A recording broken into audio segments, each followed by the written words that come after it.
The index monitor returns the refractive index or surface conductivity profile over space. This monitor can have a 2D or 3D geometry, and by default it returns the results at one frequency point only. This monitor is most often used to check the structure that will be simulated to make sure that it has been set up correctly, and is particularly useful if you have a complex structure made of many different objects.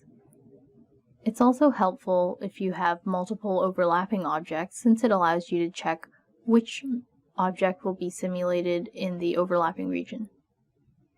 The object with lower mesh order will take priority. More information about mesh order and meshing priority for overlapping objects can be found in the page linked below. Another case is if you have a structure with a refractive index which changes as a function of space. The index monitor allows you to check the resulting refractive index profile. Most monitor data is only available after running the simulation.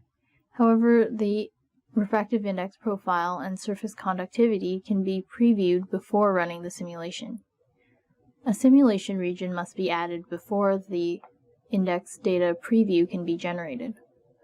Plotting the preview can be used as a quick way to check the simulation structure before running the simulation.